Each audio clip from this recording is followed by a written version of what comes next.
Ancient wisdom and modern science rarely align perfectly, but when they do, it reveals something profound about human understanding. Today, we're exploring a mysterious Greek elixir that's challenging everything we thought we knew about traditional medicine.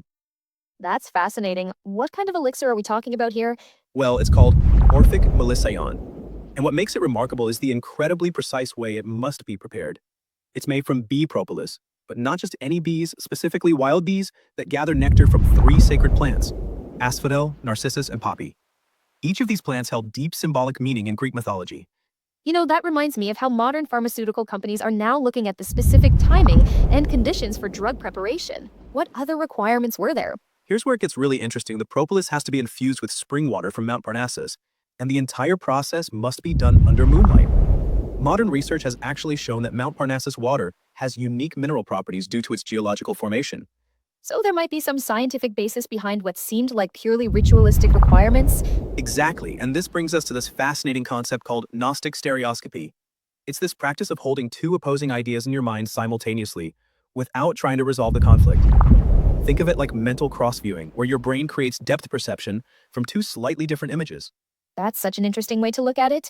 How does this relate to understanding traditional practices, like the Orphic Melisseion? Well, consider how wild bees produce different compounds in their propolis compared to domesticated bees. That's the scientific perspective. But there's also the spiritual understanding of bees as messengers between worlds. Gnostic stereoscopy suggests we can hold both these views simultaneously to gain deeper insight. Hmm? And I imagine this kind of thinking could really change how we approach studying traditional medicines. Absolutely right.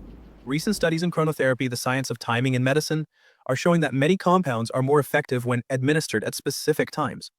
So when the ancient Greeks specified moonlight for preparing the elixir, they might have been tapping into something we're only now beginning to understand scientifically.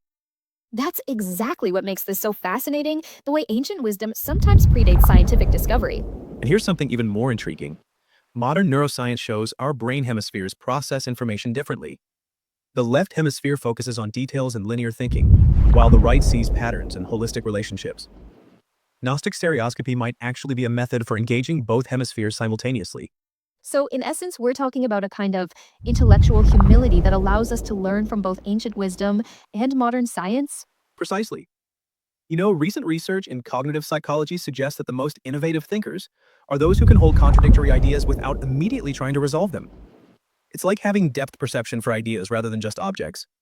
That really changes how we might approach understanding traditional practices, doesn't it? It does, and it might be the key to bridging the gap between different ways of knowing.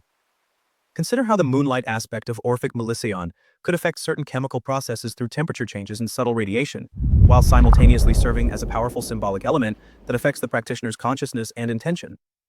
Well, that makes me think about all the other traditional practices we might have dismissed too quickly. Looking ahead, this could revolutionize how we approach medical research.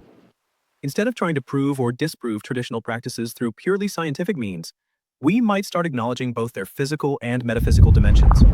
The future of medicine might lie in this kind of integrated understanding. So, the real wisdom might be in learning to hold these different perspectives simultaneously rather than choosing between them. Exactly that. Whether we're talking about ancient elixirs or modern consciousness, there's often more than one valid way to understand something. And sometimes the interaction between different perspectives can lead to deeper wisdom than either could provide alone.